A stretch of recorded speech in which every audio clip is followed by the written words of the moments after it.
They are angry that they are doing the road, so you must suffer that they are doing the road.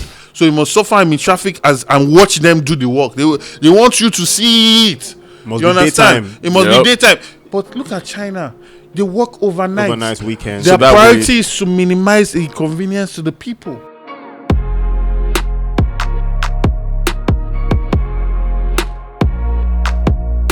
We would like to welcome our special guest today. Yes, and he goes by the name Gbadebo Rhodes-Vivour. I'm the Labour Party governorship candidate for Lagos State. All right. Now, we would like to give a quick disclaimer now. This is an open podcast before anybody says anything, but at the same time, we also are expanding our reach. And thank you, obviously, for coming on this. I know this is a busy time for you. Yeah. So, with MENISMS, of course, for all of you that watch, make sure you subscribe to our I said our podcast.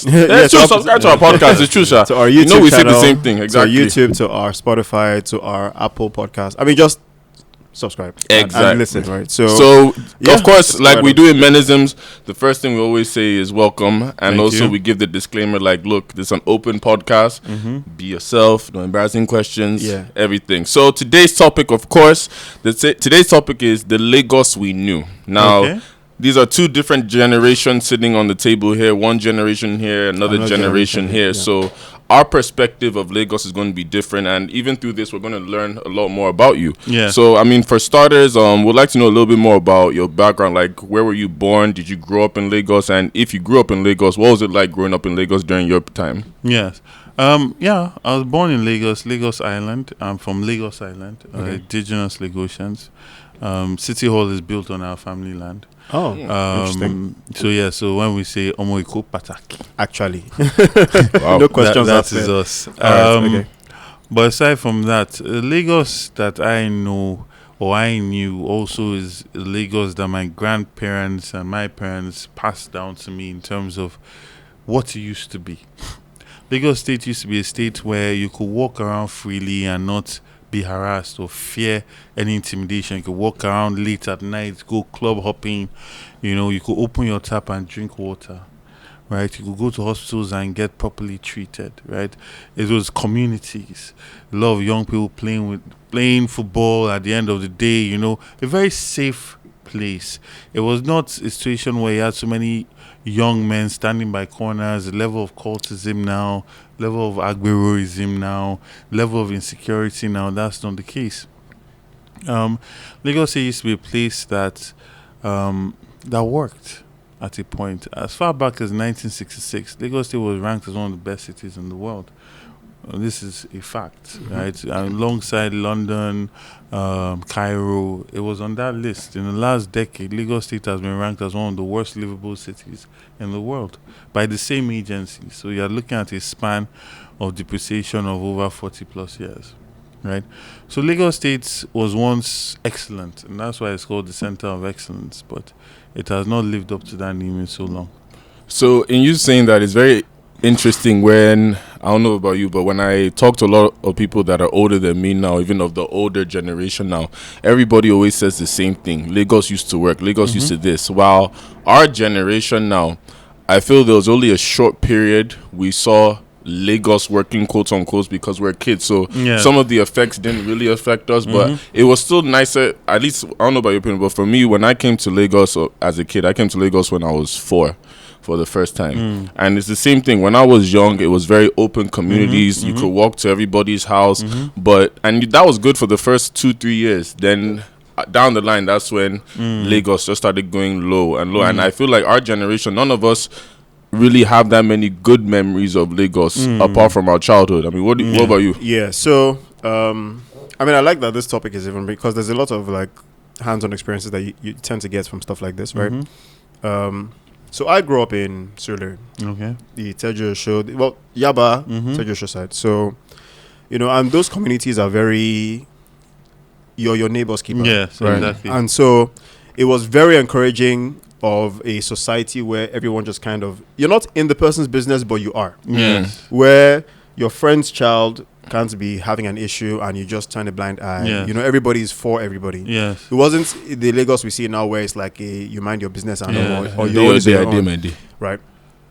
Now, why that's transition to this we'll get to at some point, right? But I think just even knowing that some of us have these experiences where Lagos was better, not necessarily the best state, but it still has its own problems, like every other city would have its own problems. But it was a place where you could really comfortably call home. You know, there's a way now that they ask you, do you live in Lagos? You be like, yeah, I live in Lagos. You know, you kind of just like tuck it in there, so it's not that you didn't say it. But as opposed to then, there was so much boldness to saying that this was your home. You know, so. But I really want to know more now. See, let's talk. Let's dumb down a little bit now and really go into some of those key experiences. Do you think you had any kind of experiences that till today you're like, man, when I think about that experience in Lagos, it's just kind of, I'm still wild. Like maybe an experience with a thug while you were growing up, or even an experience with downfall, you know, just something that you think you can pin on that you think is something other people in Lagos can really relate with. No, I mean, it goes to, a lot of it is about insecurity. Okay. You know, a lot of it is about a system that has been set up to collect. So it's a situation where even as a young person, right, there was a time where I remember those ritual killings were like a thing. Yeah. And there was a whole idea that if someone taps you, your private you power start following them.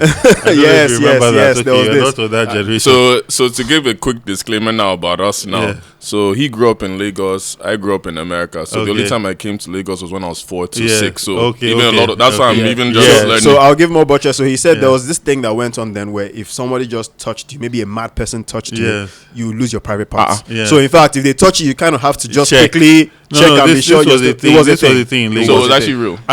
So it's hard to still say. But let me tell you something. I think this happened maybe 7 years ago. Okay. I was in Lagos. Yes, I was in Lagos Island, and a wedding was happening, and there was a very nice M-Class Mercedes, and it just zoomed away. Like, I mean, you know, Lagos Island is very tight. Yes. So when someone just zoomed away like that, people were chasing him, and we're saying that. What they were shouting was that the guy touched somebody and his dick has disappeared. Oh my goodness! So this I saw. This was not somebody told it wasn't me. hearsay. Yeah. The car was parked here. The car was right. The blue. It was a blue M-Class Mercedes. Yeah. It just zoomed away, and people were coming out of the event, and they were just running after him. And they literally ran after him. Wow. So I don't know. I didn't go and check. The guy. Oh my goodness! So that's something that I remember from childhood. You know what? Now that you've brought, because there's so many, even the ones where they tell you if you pick money up from the floor, I know that. you turn to yam or turn to and these were things that even though they were sometimes fables or sometimes just superstition and whatnot, it was still stuff that kind of. Wait, there's also something like the Agbekoyas. I don't even know about the Agbekoyas. What's that? So it's a community or society of hunters. And the farmers, hunters, they're usually in the Kurudu, the rural areas of Lagos. And so they have their community, and they used to be engaged as security men. Right? So Agbekoya was not necessarily carrying gun, right? But you know, when one Agbekoya is in one area, everybody just knows to calm down. Right. He'll just put his lantern on the road, and that was indication. Oh man. So there was a point where, if you remember, you'll just see that you'll wake up in the morning and someone is sweeping the compound with broom. Yes. Right? So the person comes to steal but ends up sweeping broom and sweeping till daybreak. Now this happened. Right, because I know it happened to my neighbor. Wow, it happened to my neighbor. This actually was real. So I remember those are some memories. Like when I think about it, like the interest, like how Lagos, the kind of things that used to happen. Because someone was even asking me that. Oh, did I ever go through the experience of? So we had this thing as kids where you get a used tire, maybe a used bicycle tire, get a curved hanger, and that was our racing vehicle. Yes, 4 or 5 guys. You guys would line up on the road, on the street. I've heard about that. And then you just start doing your thing. It was always preferably in your underwear for some reason. I don't know why, but it always was. So funny when you guys are mentioning. Even I tell people the 2 years I lived in Nigeria from 4 to 6 is actually what shaped my whole foundation. My grandma is actually the one that brought me from America because my parents were divorced then. So she's like, come and live with me.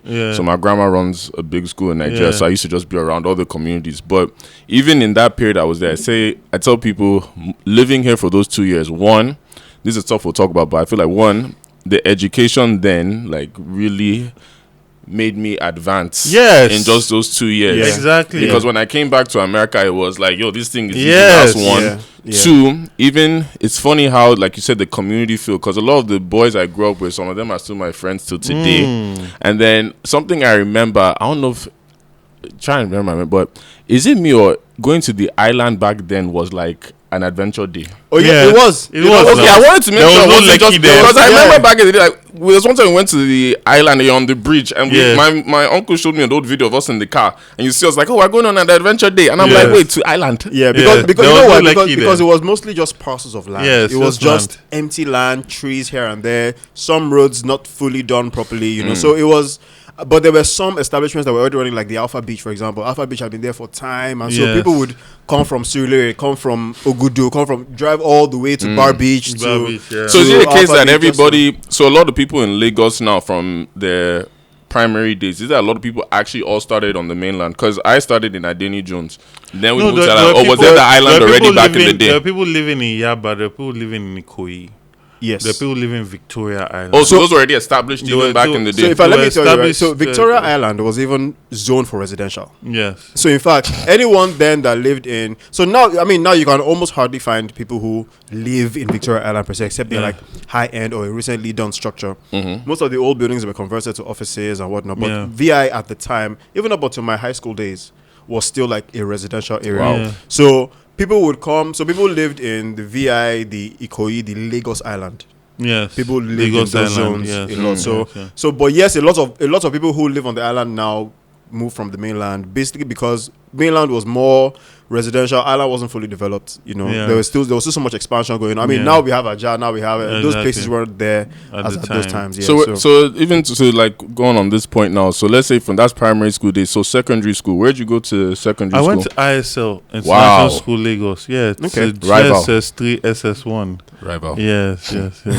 that's I mean, when we talk about Lagos experiences, that's the kind of school you go to. What to was really can you capture let the those people can you let the people know what I said, because it brings back so much trauma because Right. so I played basketball, so Okay. they sent me back to Nigeria when I was 16. Okay. So I went to school on the mainland, but ISL was one of our main competitors, Are and you serious? every year ISL had the biggest men I have ever seen. That they will claim at 17, 18, but that's another story. Yeah. But you know, I heard stories about ISL, like there's a lot of toughness in it. So what was like back in the day now, because you know how in our own time now, like secondary school law, like school laws Yes. in terms of the students will get better and better. But back Yes. in the day, you heard these stories. Yes. Well, So- well, you know what's really funny is, well, I remember I would go because when I wanted to go into politics, I went back to Unilag to get a degree Okay. in research and public policy. Okay. And you know, ISL is in Unilag. Yes. So yes. sometimes I'll drive past and I'll just look at the students and I realize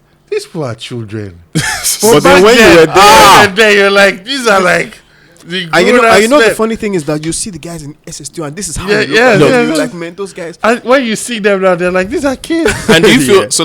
So that was I said, like, how was it for you then? Because I feel even the secondary school culture in Nigeria has changed so much. I Even think so too. there was even a respect you had because of the size. Like when you're in JS, when you see SS3 that are looking like men, there's already Yeah. respect you have. So Yeah. how was it for you in secondary No, back I mean, then? I went to school too early, in my Okay. opinion. I skipped primary 6. I started school very early. I Okay. mean, I got into GSS1 around, 8, 9 years old. Why do they do that in very Nigeria? early. That's So very it early. was It's a pride thing. early. We'll get to that. It was early. So I was bullied quite a lot because I didn't quite really. I You're didn't not quite equipped. really. I was You're not not ready. equipped. Yeah, you weren't I was ready. not ready, and with that also comes peer group influence, skipping classes, all of that kind of stuff, you know. And then the people that were in my class, a lot of them had done primary 6 twice. Wow. so, Wow. So you have a lot of older people Yeah. that I was with. So I mean, it was a good experience. I have friends that are still friends till today. You know, alumni networks that are extremely Yes, yeah. supportive on even Yeah, on this even my on this, yeah. race, Okay. and we still have like lifelong friendships. But I do feel that the quality of education, like you said, really went down the hill. Yeah. Really went down the hill. I mean, like, even when you think about it, like in my class in JS1, about 50, 60 people in that class. Right? There was always a high number of students, 50, 60 people in that class. Like 20 years before that, you see maybe 1 to 30, 1 to 40.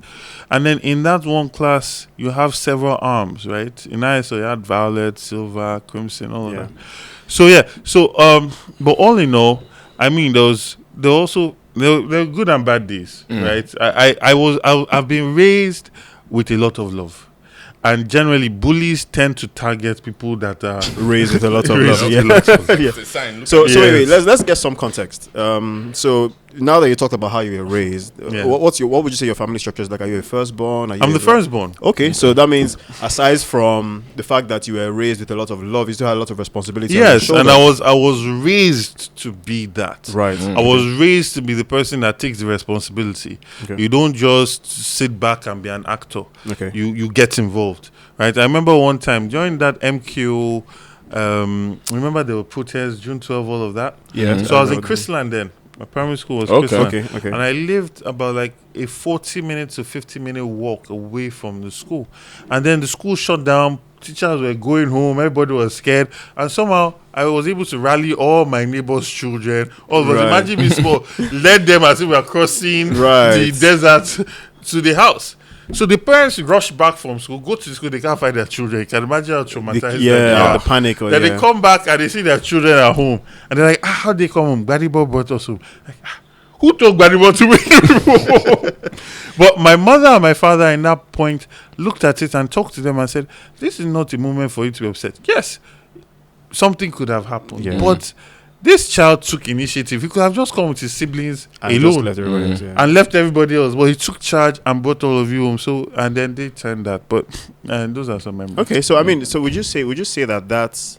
I mean, obviously, this is a behavioral trait that you got from being raised, right? Yeah. Would you say this in some way now not just fueled your aspirations, but also the motive? Because your aspirations and your motives would be very different. Yeah, I think it's even more than that. I think that I say to people jokingly that I think why are they touched for my family? Fair enough. No. And okay. I say this. What does that mean? I say this because my grand uncle, right? It was 22, 23 when he heard about World War II, right? And he read about what Germany had done in Namibia, right? And his thinking was that if Germany wins the World War, they will turn Africans into that whole concentration camp thing. Like, it will not do well for Africa. Guy went to go and register to be part of the Royal Air Force. He died bombing Nuremberg in Germany. He did that at 24. So this was a young man that had everything in life. I mean, he was silver spoon kid, elite of the elite in Lagos State. He had everything to live for. But I think there was an idea then that if you are elite, not in the way that people use that word now. Now it's been rubbish. Yes. Yeah. If you are that, then your job is when the enemies are at the gate, you go and you meet are the them. one that you go meet the enemy at the gate, or you take the battle to the enemy. Yeah. Right? And you find that's how it used to be. Look at someone like Herbert Macaulay. His grandfather was Samuel Jai Crowder. These were people of the most elite of elite Lagos State, of Nigeria. But you see that he was one of the first people to go and start protesting. Yeah. One of the first politicians, one of the first people to start protesting against colonial rule, tying himself to a light pole. You understand? That is what you do. Not to just be showing off with money and oppressing your people. Right? That's what elite has become illegal in Nigeria now. Right. The idea is if you are wealthy or you have money or you have some kind of status, you have to show, you have to put people down with it. Right? Yeah. Without the responsibility that's supposed to come with it. True. So I was going to ask you something. So, I mean, we know that you're an architect. Yeah. I think the whole of Lagos now knows. So now it's interesting the direction you've, kind of spun towards from being an architect to, now running for governorship. Yeah. So tell us a little more about your architecture journey. Now, was it something that you've always wanted to do? And if yes, how come then, dive into this political Okay, ambition direction? so I've always been interested in problem solving. Okay. That's the truth. And then after ISO, I left ISO in SS1 and I went to École Active Bilingue in Paris. Okay. Where I did my A levels. Okay. So I was good at science and art. Like I did A levels in chemistry, biology, and math. Okay. But I love poetry. I love to paint. Right. Okay. And architecture with prayer, with looking into myself. What's the thing that I want to do? Architecture felt like the perfect marriage between science and art. Yeah, and then I got into that. But even in architecture, I used it as a tool to solve problems. So, for instance, my thesis at MIT was about creating a communal network for waste management that converted waste to wealth. Okay. Right? And then also I worked with Chinese government urban planning for specific problems where you have a high density place, they want to build up, but they don't want to lose community. Or I worked with the New Orleans planning department, American government after Hurricane Katrina, to be able to redesign the French Quarter, build an urban, highly dense building in the French Quarter, which is not really typical. But because of the low belt of, so we remove all those people that are at risk of flooding to relocate them, but build it in a way that is still aesthetically pleasing and does not become like a ghetto. So I'm interested in those kind of problems. Right. I'm not someone that designs something for it to just be beautiful. It must solve a problem, and that's what I'm passionate about. Okay. So even when I moved back to Nigeria, I got into affordable housing, trying to use alternative construction methods to deliver housing at 60% less than the regular traditional construction, using containers, using modular housing, all that kind of stuff. So that's where my passion is. Aside from that, I think that architecture just gives me that creative outlet. Maybe because I'm Pisces. They say Pisces people are very creative. So you believe in star signs? Oh, yes. Okay. All right. I have another. So I want to take it back a bit more for something you said about, the elites. Back in the day, there was a pride that was with that word elites in Lagos. Yeah.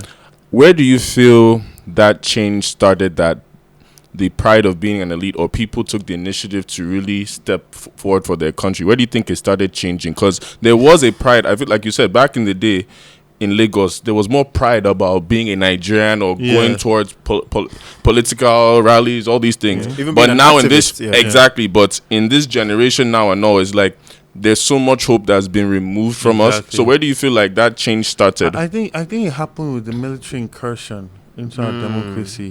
I think that suppressed a lot of people. It suppressed a lot of people, but they started doing politics and putting people in position that were compromised, that they done deals with. Right. So you started to find former drug lords that relocated were now political kingpins or people that, there was a time where 419 was the biggest thing. Yes. And you find that some of the biggest 419ers were now governors and were in politics. Yeah. Right? They used that to get immunity from facing charges. So that then disrupted our values as a people. See that story I told you of my granduncle, right? When I look at their Lakija family, they also had a son in it, right? So when you look at it was pride. My son is going to go and fight. Yeah. Do you understand? Right. So, and it happened all across. But it was about the responsibility. This is our land, right? We are not going to take this, right? So that needs to be restored. Now is a question of, our values have changed. Obviously, like you said, people have hoped. They've been disappointed. They no longer believe. Everybody's just hustling for themselves now, right? Because they feel it's not worth it to put the collective's interest above their own anymore. So let me just make money. If there is a pothole, I'll buy a Range Rover. If there's no light, I'll buy a generator. If the education system is not good, I'll send my children abroad. But Nigeria always find you. Look at us now. We are looking for cash. Do you have cash? No, I don't. It's like, but even the second question I had is what you just said about even a lot of us leaving Lagos. So you said you went to MIT. Yeah. So first off, that's amazing. Even the Nigerian, when you said MIT, I was like, but we try to hold our excitement in. Yeah. So what made you? So even with you now going to MIT, obviously I can't like everybody will pick MIT over Lagos, but why did you decide to come back?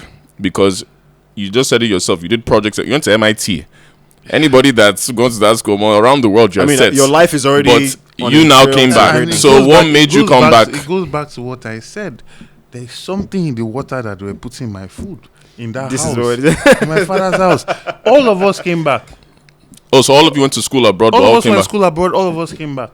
Right. All of us. And was that voluntary? My father, yes. Nobody fought us. Nobody said come back. My father said, listen, you are going there to get skills, to come back and make your country better. It was always clear. And it was not a fight. It was not a fight. It was not a, it's, I don't know how to explain this thing. So that if that's the case, then that means Loki, MIT 4 years, correct? 3.5. 3.5. Wow. So that means at one point have you heard the term IJGB? Yes, no, I just got back. So was that a thing? So even relating to the question, was that a thing even back in your day? Yeah. Because you come back during holidays and then you hang out with some of your friends that went to Unilag and right. all of that. I mean, it was always that summer Christmas thing, and then guys were taking advantage. yeah. So it hasn't changed. So it's always been the same in every generation. So I think what I think from what I'm trying to gather now, as much as our generations are slightly apart, there were certain trends that kind of started following through after a certain time. Yes. So you see, now after the whole military regime and trying to go back into democracy, it had already spoiled. Yes. Right. Yes. And so that spoiling now kind of spilled over to. So I think the IJGB culture even started from. So you spoke about the elitists and them now misusing that power in quotes that they now had. Elitists now started use schooling abroad and achievements that coming back would make the locals look forward to. So, like how we said, being taken advantage of, I'm sure you also felt that too when you came back to Nigeria. Even I was an IGGB too at some point. I didn't live so long, but I was out 2 years, and so even in the times I would come back for a break, I still looked in their eyes as someone who came back with foreign currency, came back with foreign exposure, came back with, I have more money than the next person. Even though that's not... Came back feeling better. Exactly. But do you realize that there was a point in this country where you only went to school abroad because you failed WAEC or JAMB? What do you mean? Like it was like a third option, sort of. It was the third option. It was the option where you were not smart enough to get into Nigerian university, so you had to go and school. So it's like settling for less abroad or settling for less. Even though you're paying more. There was a time. Yeah, that's how it was. There was a time. Nobody wanted to not go to Unilag. Nobody did not want to go to Nsukka. Those were schools. They were great schools. You look at it as paying more because now the forex now is ridiculous. No, not even then. Now dollar. Dollar actually it was almost the same. Yes, it was the same thing. Oh God! All that issue of I said. So that means I always say. So that's why I said your generation and the older ones enjoyed because the fact that it was I did not enjoy that, but the older ones did. Like my father's generation. Yes, my father's generation. Yeah. So you could pay that money in school in America because the dollar to naira was almost pretty much much almost equal. Wow. Yeah, so that's that. And then obviously, so people will go to school, maybe for masters, do their undergrad and go and do their masters and that kind of thing. So it's a very, very sad state. Yeah. So you mentioned something that really piqued my interest, which of course everybody in Lagos can relate with. And you said this was when you spoke about everybody for themselves, and so it's almost like a private problem solving. Yeah. Right. Mm-hmm. Now, how do you think, and this is us now gradually getting into the real gist of what we need to talk about as a state, do you even think that is something that can be solved? Because it's a personal, it's not a problem that you tell somebody to change and they change. It's a problem that you have to, within yourself, understand that you have to give up your personal enjoyment, so to say, for the betterment of the entire mass. Because now you mentioned something like, okay, there's a portal, I'm going to buy a Range Rover, as opposed to there's a portal, let's gather people and fix this, which was the Lagos before. Lagos before, you have a community, there's a portal, we're all coming together, you bring cement, you bring this thing, we patch it up, and because it's our place, it's our roads. Yeah. We are risking our lives. It's our Lagos. Exactly, but now it is the fixed portal. I need to go and buy a SUV. But there's also the idea that Lagos, there's been a psychological thing that Lagos belongs to one man. Mm-hmm. Right. Yes. So that idea of Godfatherism. Yes, so that idea of our Lagos is no longer in existence. So everybody just looking out for themselves. Yes. That's the first thing. But there's something deeper that I want to touch on. Okay. I go back to love because love has. People will say it's a weakness for a man to be talking about love in politics because typically in politics, you must be first aggressive. You should have a lot of money. Yeah. You should be aggressive. You should be tough to go and fight the Agberos. But that's why we have been living like iron benders actually in Nigeria, right? Jack Conde had love. a huge amount of love. That's why he was able to deliver what he did in 4.5 years. Love drives you. Love is one of the most powerful forces on earth. To say, I must deliver this for my people. Right? People like Awolowo, they had love. Immense love for their people. Right? And we're thinkers. We're gentlemen. They're readers, right? And that's why Nigeria was on the path that it was.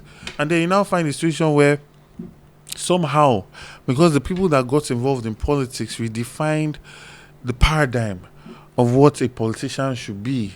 A reformed Gbadebo is now in charge of your politics. So now he has determined and refined and defined how a politician should be. And then unfortunately, the middle class, when I say middle class, I don't mean in terms of money in your account. I mean in terms of exposure, in terms of knowledge, in terms of what you feel Nigeria, how you feel Nigeria can be better. You know, there are a lot of people that look at Nigeria and all they know is suffering.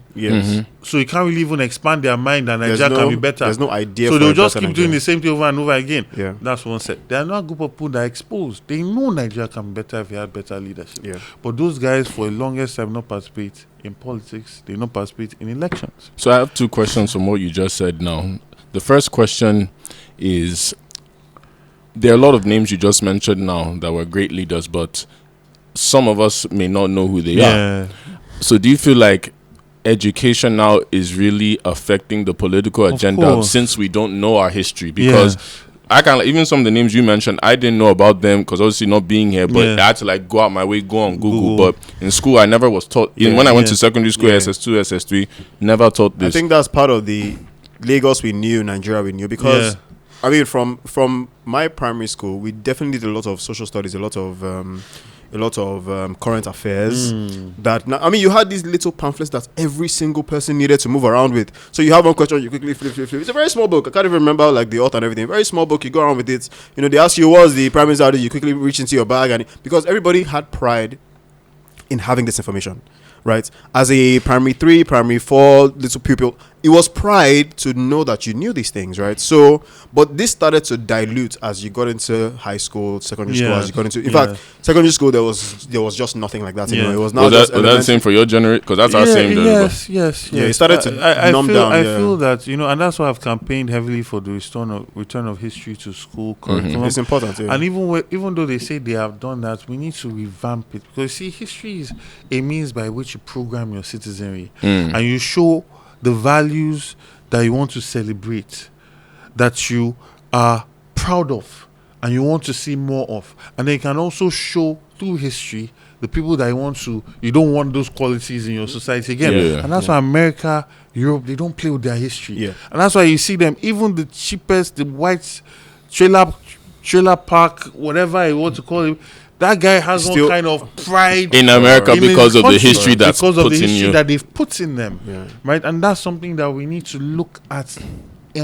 What's the word? We need to look at it and be very determined about it. You know, we need to be very intentional. That's the word, intentional about it. But yeah, I feel that because we have an identity crisis, historically, spiritually, and as a country in the context of the black man's journey on earth. We are still a very lost, confused people. Yes, I agree with that. I agree. Would you say, and somebody said we're very lost because of the slave mentality a lot of us have that the Brits put on us? Yes, I think that we've not yet had revolutionary leaders that were so deep. I mean, people like Zik and Awolowo were on that path. Yes, they were. Zik especially was on that path of bringing an African renaissance, because you need to know African history first. Because unfortunately, what the European did when they came was to say that everything before them was bad, was evil. But these were things that allowed for us to have great empires. Yes.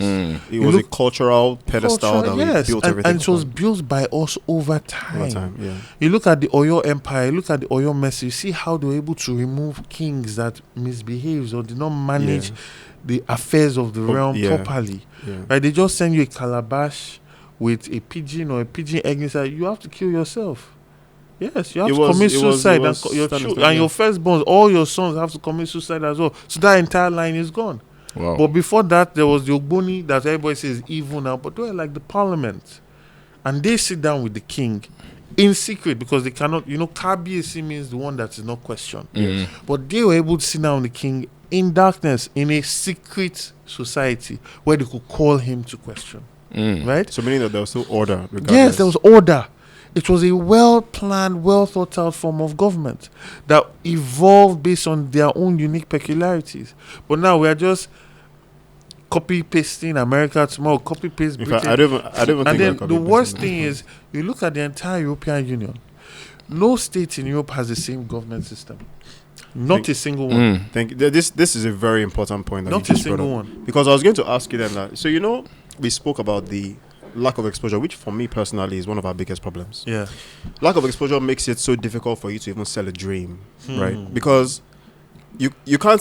Someone needs to visualize your dream for the dream to even make sense. Yes. Imagine me saying, "Oh, I'm selling you a dream where we get in a place where the table just starts floating and we're having this podcast mid-air."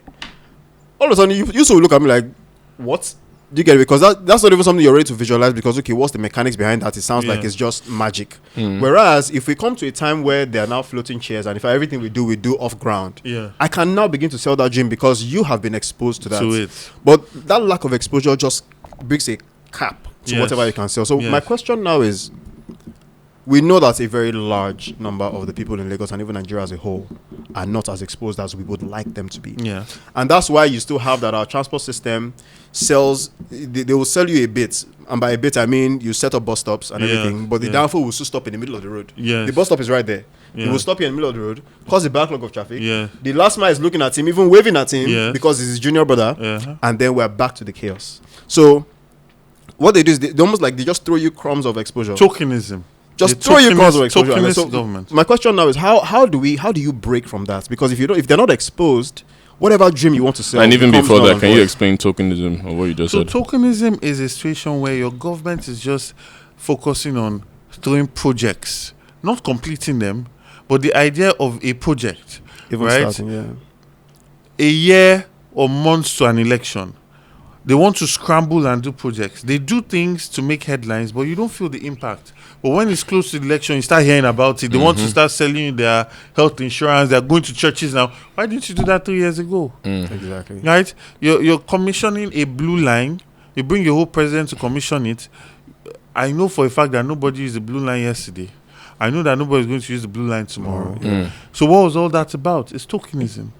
As opposed to if you are genuinely passionate about having your people's lives better, you will not even be. Your thing is not about the tokenism. It's not about Buhari coming to come and sign it and just take joyride when the people of Lagos can still not use it. In fact, you'll be ashamed.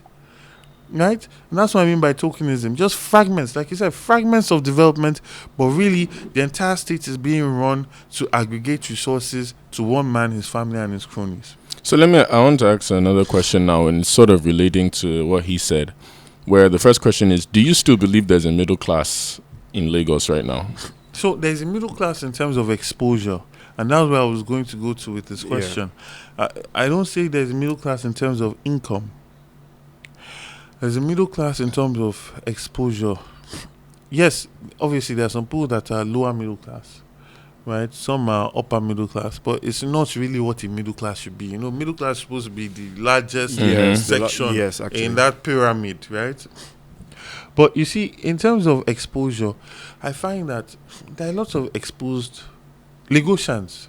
I can't speak for Nigeria because Lagos is a place where there's so much going on. I mean, look at so much opportunity, so much opportunity, and especially with social media now, people are actually seeing more. Yes, and just the level of innovation of young people making things happen.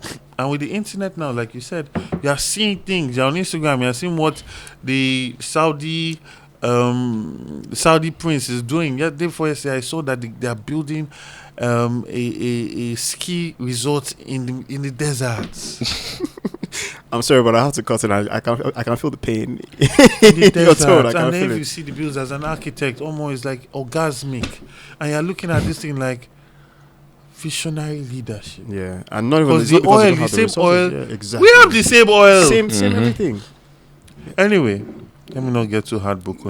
No, it's good. The point I'm trying to make is that there are a lot of exposed people. Yeah. Now, the problem is the equation is not balanced because we've left politics and electioneering and elections to people that cannot afford to say no to that 1,500. Like when you look at that traffic every morning going to work, for Lagos to have the highest IGR, it has a lot of productive human beings. It does, yes. And those productive human beings far outweigh the other ones, and they also have influence over these other people. So if they decided that, listen, we are going to participate in this election, they are going to feel our strength, they will determine who the next governor is. You said something in one interview where you said, correct me if I'm wrong, that only like 16% of people actually come to the between polls. 12 to 16. So even with that now, the issue now, for example, that a lot of young people are just going through now was getting your PVC. I was going to come to that, yes. So getting your PVC and even the system now to get it. Yeah. What's your opinion on it, and how do you feel like we can change that system that will encourage more young people to get it? Because like we were saying earlier, a lot of us are demotivated to get it because you actually make the attempts. Yes. And they make it harder I think harder. Let me just share my own personal experience on getting my PVC. Right. So, I mean, I'll be very honest. I didn't have a PVC in the last elections. Okay. Right. And I think this probably applies to a lot of us in my age range. We just always felt like, this godfatherism actually projected onto us. Yeah. So we kind of felt like, whatever. We don't exactly. Thank you very much. Until we had NSAS movement in 2020. Now, the NSAS movement was fueled by a lot of good intentions. Yes. We even listed out our requirements that were very open for everybody to see. Yes. And beneficial to a range of people. And I think one of the ones I would instantly point out is the one about police increments in salary. I'm sorry, increments in police salary. And it didn't even make sense that the people we were fighting for were fighting us. So, but let's leave that aside. But that fueled our need to now be a very big part of this elections. So, I registered sometime, I think, in June last year or July. Yeah. And, of course, again, the registration process was a bit tedious. But, I mean, have it as it may, I ended up registering. Yeah. And so they then tell you that they would let you know when your card is ready. So, of course, they pushed till December and, they now started saying, cards are ready, go to your local governments in whatever you are zoned at and then pick your card. Now, the problem with that was, like every other thing in Lagos or in Nigeria, huge clusters. Yeah. There were no provisions for the amount of people they were expecting to come to get their PVCs. Yeah. Now, of course, this number has now increased significantly since the last elections because a lot more people want to be involved. Now, fast forward so I got my PVC about 3 weeks ago. They had first told us to go to Ikota to pick it up, and then from Ikota they sent us to Ikate Elegushi. Yeah. And I got to Ikate, and I think I got there at about 10 a.m. Wow. So they were supposed to kick off their operations at 9. Yeah. They said 9 to 3. No problem. A lot of us were there since 6, 7. Wow. I got there at 10 because I went to Ikota first. Okay. So I got to Ikate Elegushi, and I tell you about 400 other people were there. Wow. Right. This is just one day in the week. Yeah. This is outside of the other days that other people are also coming. And so they were taking a number. They were taking numbers of people that were trying to pick up PVCs. And when it got to my list, I think my number came to about maybe 420 something. Yeah. Now, that alone was enough to tell me I can't get my PVC today. I'm going back home. Yeah. But I said, you know what? I cleared my entire day for this. Yeah. Let's get started. Let's see how it goes. Nice. I wanted to even see what pans out so that if I don't get it today, I know what to expect the day after. Exactly. And so I waited there. I had friends who were even volunteering to help people read, and those people didn't get their PVCs. Wow. So imagine me volunteering. I spent my entire day. So anyways, I was there from about 10 till about 4:30. Wow. When they now, so in fact, she was saying by 3:30 she's closing. Yeah. We all said no. Yeah. We are here for PVCs. You must wait and you didn't start early enough. Exactly. You have to make up for those hours. Exactly. And so as about 4:30, now almost 80% of the crowd had left. This is people who could not wait. They had offices to go back to. They were only given maybe about 3 hours in their work day to just come out and do this. Yeah. So now that helped me because that decongested. I cleared my own day. Yeah. So as soon as I got there, about 100 other people before me had already left. So I got to the front, and before it got to my turn, I had met with friends who were far ahead of me. But then I said, okay, you have yours. Said no, they couldn't find it. Wow. So of course I already had that fear in me instilled that I hope I don't get there and also have the same issue. So I got to the front, and we had checked. So of course each card comes with the tally numbers that they use to categorize them. Yeah. And so I checked my box category, and the guy to check, he said, "Oh, I can't find it there." I said, "Okay, let's check everywhere. Let's check somewhere else." He said, "It can't be there." Yeah. I said, "Bros, I'm not leaving this place without this PVC." Yeah. We now went to, so, different tables with different attendants. Yeah. And so there was one other lady attending to several numbers that were not even anywhere close to my category. Yeah. But I said, bros, let's just check here. Yeah. He said, bros, I said, let's just check. Pata we see it or we don't see it. But let's check, please. As soon as he went to that stack, the stack was even under the lady's table. Okay. She just brought it out of, stacks that, we've checked today, there's nobody that wants to collect this. Yeah. So she just brought out the stack and next thing just said, Ogunko, I said, bros, can you see? Yeah. So you see, like what he just said now. If I didn't push this, I would have. In fact, he already told me, bros, just write your name and you escalate. I said, bros, I'm not escalating anything. If you think I can do this again tomorrow, it's not possible. So you see what he just said now is like to that point that you see it's already a system that doesn't work, and they do it intentionally every year because it's also similar to NYSC now. For example, something little as NYSC, when you have to collect your folder and all that, it's scattered. So something like a voter's card is scattered. Do you feel like it's intentional? I believe it's intentional. And how can we change this? I believe it's intentional.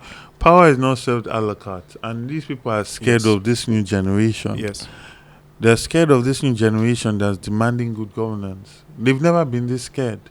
Normally they just use money and buy people's silence, and they saw that the money did not work this time. And you find that these young people have evolved. They said they were not going to have any leaders in the movement because they've seen leaders be compromised. So they evolved to reflect the people that were protesting against. So ideally, as you register for your INEC card, you should get a reference or airway bill. Yes. Right? So they deliver. So you can track it and they deliver it to you. I mean, even if it was an extra cost, we are ready to pay. Exactly. You can give when you go and do your visa, you can either come there to pick it up or they can deliver it to you. It will not cost them anything. If you say people, it's only a form of revenue generation. Exactly. That's my point. I'm going to bring this thing to you.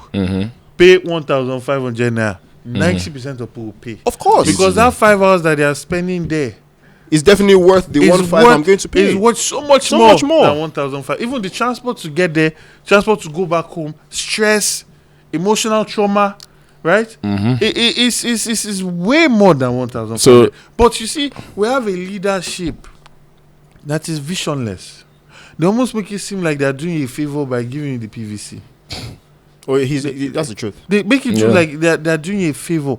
And that is why I say, see, even if you don't get your PVC, find your friends that have it. Beside the ones that sit down in their house. We must revenge. So what you just said now, like I'll say from my own side of PVC now. So personally, I didn't get mine, but I got about how many did we get? 60 something or 70 something people to register. So we do parties and we did like a PVC. Now the reason personally I didn't get mine this time is because like I just moved to Nigeria and personally there's still a lot I'm just learning properly about the Nigerian elections and all. So even with when we see things now, like from afar now, you see to go and get your card is this. If that's the case now, I always ask this question about. Ever since NSARS, we've seen an increase in terms of the attention that Nigerians in the diaspora, the millennials and Gen Z are paying attention to us. First question I want to ask is, what's your thought about Nigerians abroad not being able to vote? And two, do you think it's possible still for, maybe it's not this election, but the upcoming next elections, that there's a way we can campaign towards Nigerians abroad to be coming home to vote? No, they don't have to come home. They can vote from where they are.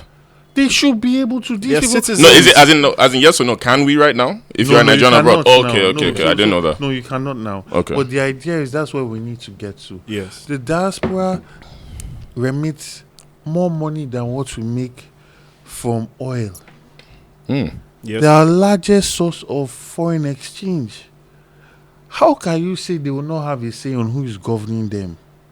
If you are talking about stakeholders, these are some of the largest stakeholders, right? Exactly. So, and you have such a huge population outside, so they should have a say. Yeah. But you see, when you have a government that is not doing what they are supposed to do and they feel threatened, they will not make these things feasible. They shut every avenue up. I mean, America does it now. The army stacked outside. There's a point where they can even do early voting, send it in. It's also a lack of transparency in the system. So they need to make they need to design. I'm very happy with the BVAS. I'm very happy with electronic transmission, but it can still be deepened. You can still use innovation and technology to really deepen this thing. So let me ask you another question. A lot of politicians, no matter what the party they're in, there's some that have come in, they're given these talks about, hey, this is what Nigeria should do, this is what we'll do, this is what we're going to change. And for some that get voted in, because I don't like to say all, but for some that get voted in, the same things we were hearing in your manifesto and speeches like this, change. Yeah. For somebody like you now that's running for governor now, how can you assure the people that if you were voted in now, you would actually keep to your policies of what you want to implement? Yeah.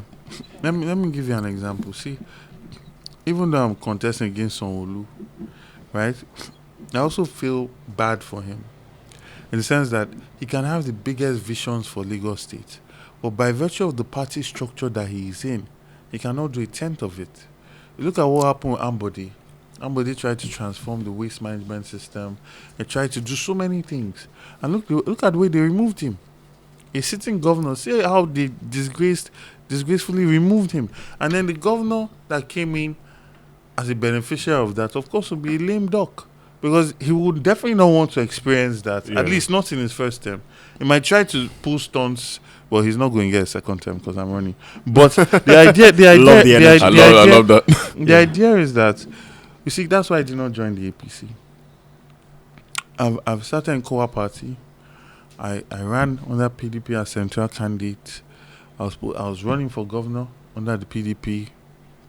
Agreements were made, they were reneged on, and I joined Labour Party. So you see, this is a span of over 8 years that's consistently against APC. Why? Because all these visions that I'm articulating, I know I cannot achieve them in the APC. Mm-hmm. Right? So the Labour Party, opposition parties, allows for the buck to stop at my table. Right? So the structure in itself would allow me work. Right? And yeah, I think that's because if I start saying, no, I'm a nice guy, no, I'm a man of my word, all that is talk. Yeah. But when you look at the practical structure that can allow someone to implement things, then you see that you're better off in an opposition party. It's harder, It's also, you're not doing the whole thing of if you can't beat them, join them. Yeah. But when you win, you truly have the reins of power. Right. So does that not sort of at times though, because you just said how you switch from different parties, and some people, we see that in Nigeria that some people switch parties. For people now that are watching these actions, does that not put a bit of distrust, or what's the word I'm looking for? It's like you're not sure of the candidate because you see this guy that was in APC and you see how they've been moving. He was supporting them. He's now gone to PDP. Or this guy in PDP was backing the main person in PDP. Now he's in Labour Party. Now, so how does now give us assurance now as citizens now, like, okay, you switching? So that question, you see, when you're looking at it, you're looking at the interest of Lagos. It's first of all against the ruling party. Because the ruling party has been ruling for over 20 plus years, and they have put Lagos State in a state of mediocrity, and that's my primary purpose. That's my primary battle. Now, if you could say, okay, Gbadebo started in APC, or after Kowa Party, Gbadebo went to APC, at any point, then you can say, Oga, you don't really have, you see, you're talking out two sides of your mouth. Yeah. But when you see consistency, like that, you know that this person really does not like this party. Yeah. So I think for layman, and of course we have to round up because we're running out of time. This is what we said about the conversation flow. So good conversation. So I mean, for just a good proper layman translation, basically what you said is that Labour Party makes it more enabling for you, makes it easier because there's no Godfather, there's no hidden power behind it that's going to call the shots. Yeah. So that's fair. I think in the end, people will vote on what is best for Lagos, hopefully, so that we can actually make more progress. So last question, just to switch it up. Obviously, thank you for being with us. And it's a pleasure. At least for the people that don't know, again, if you're in Lagos State, make sure you definitely go out to vote. Yeah. But we just want to switch up the question in terms of, you're still a young guy yourself running. And how do you have fun in this Lagos? Because in Lagos, we know how we have. We know how we have fun as young men and all that. So you yourself now, how do you have fun?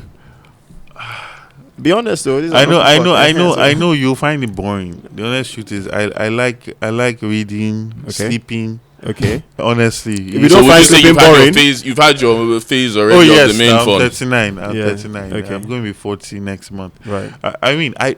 My favorite pastime was sailing. That's the honest truth. Okay. You know what's actually really funny? Where did you say? I'll say this. You know, I did not go to MIT because it's like a really intelligent school. I went there because they are sailing. What? Their sailing club. So can you elaborate? I'm so confused right now. So the MIT brochure. Yeah.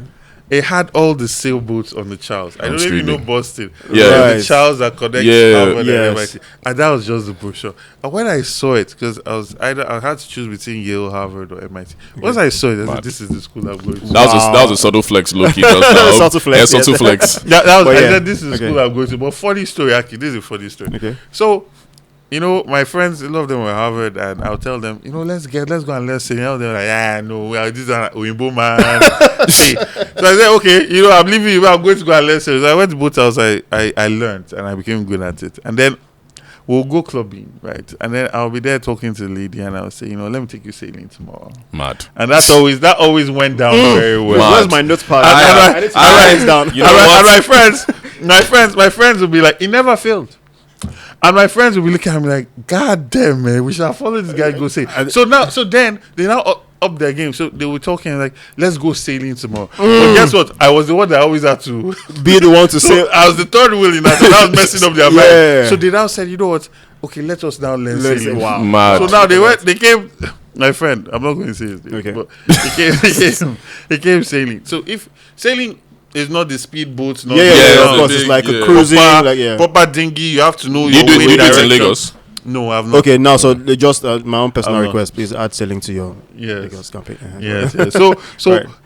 So you have to turn into the wind, right? So your jibe does not go violently. Yes.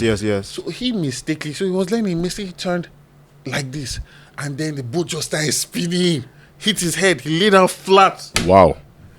After I said, I'm not doing this one again. You'll be driving us. It's not a problem. What the action will happen outside the boat. Right. I would have not guessed that, but I like that. So last question. I think we have one more question. Yes. We've heard already why they should vote for you, but from your own mouth now, why should people vote for you now? Because I'm going to deliver a legal state that works for you. I'm going to deliver a legal state that when you wake up in the morning at 7:30, you can get to work for 8.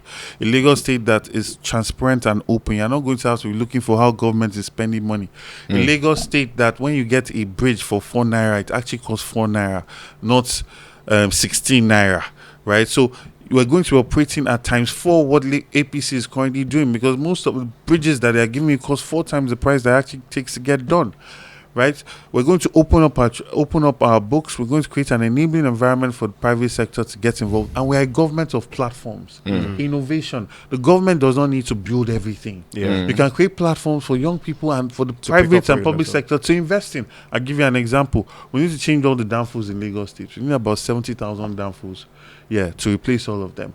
Now, the state government does not need to buy all of that, but we can create a platform that is selling seats on each of these buses, and then you can have 50k and you're investing in that. I'm making my money off every month. And then every month the state pays you. And in that we've raised a pool of money that has been able to help us buy all these buses, and also is creating wealth for as many people as possible.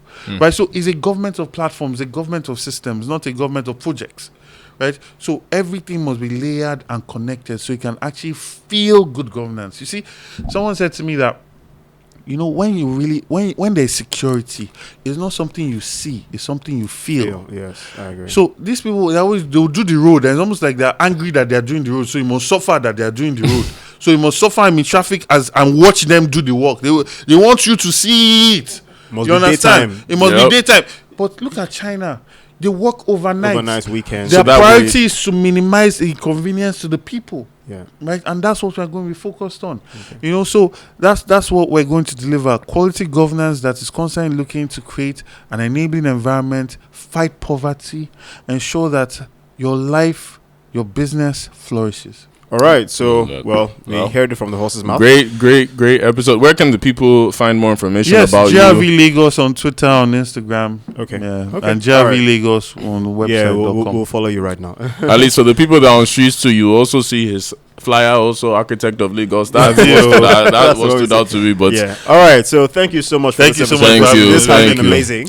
Obviously, really to you guys that have been watching, thank you guys as usual. Make sure you subscribe to all our audio platforms: Spotify, Apple Music, YouTube, everything. Another great episode. Make sure you go out and vote if you have your PVC. Yes. Michael Scenario. Yeah, and I'm very welcome, Koya. And until next time. Yeah. Thank you.